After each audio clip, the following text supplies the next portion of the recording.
Hey sweet people, welcome to my channel. My name is Heather Sweetman, and if you haven't been here before, hello, welcome. I'm so glad you are here. My name is Heather, and my husband and I have 4 sweet kids. We live in the city of Chicago. We are a church planting family, and we moved here when our babies, we had 2 babies, and now we have 4 babies. And our youngest child has really severe cerebral palsy, and so I am here on YouTube to talk about our journey of special needs, our journey of grief and finding grace and life in that, and hoping that my story will touch your heart and give you a little bit of hope today. So today I just want to talk about how do you talk about grief. Our culture tends to have this little kind of nice, neat 2-week box that we reserve for the death of family members, and that's kind of our allotted time, and then we have to get back to the grind. And first of all, that's not enough time to grieve a family member or a friend, and our bodies grieve a whole lot more than just death. So today I want to share 7 tips with you on how to talk about grief, because it is difficult. Number 1 is just to know it is awkward. It is hard. It is difficult. So to have grace for yourself and for others who may need to express grief to you. Great starting place to realize this is just awkward and this is hard, and that is okay. Number 2, I would recommend printing out an emotional words list. This is by far the thing that has helped my entire family the most. Years ago, when Matt and I were in counseling, our counselor recommended that we print off an emotional words list. And then several years later, I picked up a really good parenting book, and it also recommended having an emotional words list actually in every kid's room and on the refrigerator. And the thought is, if you don't have the vocabulary to actually identify what you're feeling, how can you even start to talk about it? So when myself or my husband or our children are kind of in this place where we just feel stuck, we know that we're feeling a lot, but we're not sure what that is, we'll grab that emotional words list and kind of take a look at it. And almost always, probably 9 times out of 10, we are able to identify what word resonates with how we are feeling, and that leads to conversation. It's not a silver bullet, doesn't always work, but it is an incredibly helpful tool, and it has led to many really good conversations. But then also, as we talk about things, it actually helps us to process and to move on through the grief. It's like everything changes without anything changing. So I'm going to link the emotional words list that we use, but you can just Google emotional words list and print it off and tape a few around your house. Give it a try. Number 3, I would encourage you to find just a couple of safe people who you can talk with. I would encourage you not to process grief through social media. People can say really sweet things, really kind things on social media. They can also say really unhelpful things, and maybe even with good intention. But I would pick 2 or 3 really safe people. Maybe actually just even one is completely fine, where you are able to say, hey, I just need to talk about some stuff, and they're a safe place for you to talk with and express things with, and you just know that they're going to be there. Number 4, and I personally never did this, but a really great option is to find a support group. I have friends in support groups, and they're incredible. And the beauty of social media is that there are a lot of great options, just even through Facebook. I have a dear friend who has a chronic illness, and she's very active in a Facebook support group, and it has brought so much strength to her. It has encouraged her. It is a place for her to vent about what she's going through, and so that may be a helpful tool for you to figure out how to talk about grief. And sometimes actually hearing other people talk about their grief kind of gives us permission to talk about our own. So that's kind of the beauty of a support group, is generally have people who are all going through very similar things. Nobody's situation is identical, but you're all basically going through the same thing if you've joined that support group. Number 5, if you have the means, I would really encourage you to go to counseling. Find a good counselor. Don't just go to any counselor. If it doesn't feel like a good fit, don't stick with that person.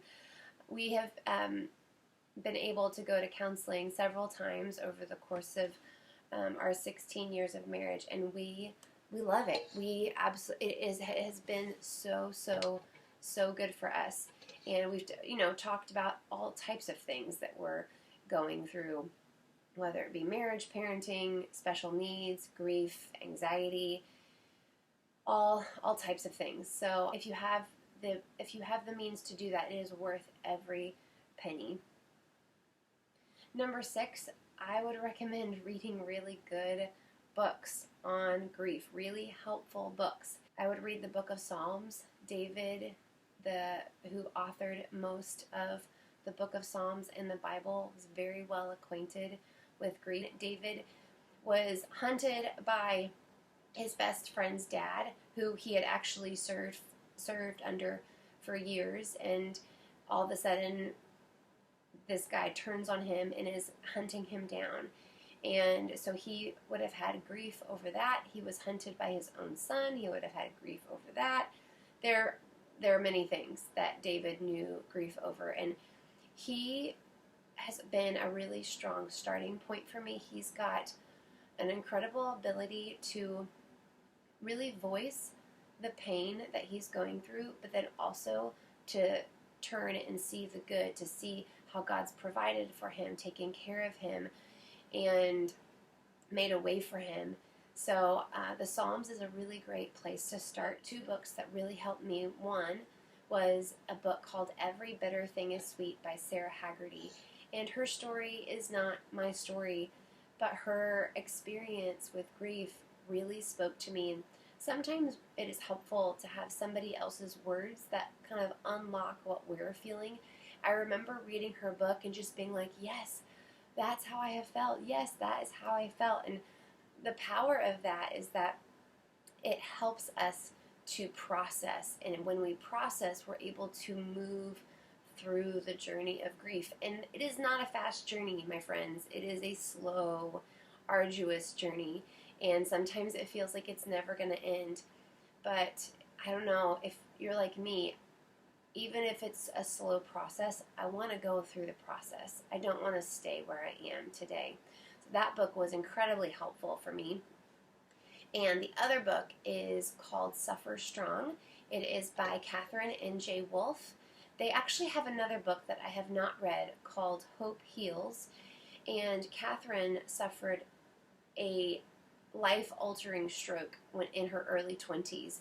And it is really just such a beautiful encouragement for anyone who is going through difficult times. It was a similar experience.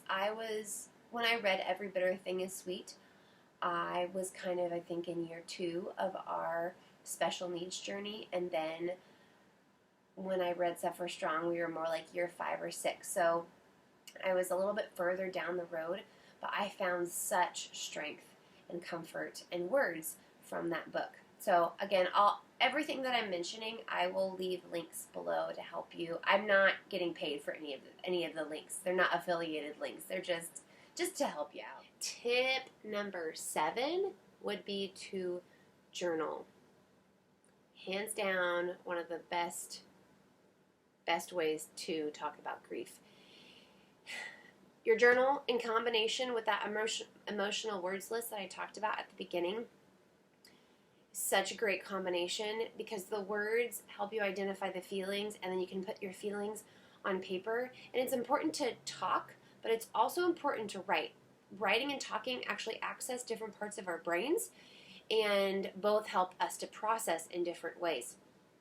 So go to the Dollar Tree, get a cheap journal, and journal away. You can say anything in a journal. It's wonderful. You can write big and bold and with hard lines, and you can take pages out and rip them up, and you can cry on it, and it's just a wonderful tool.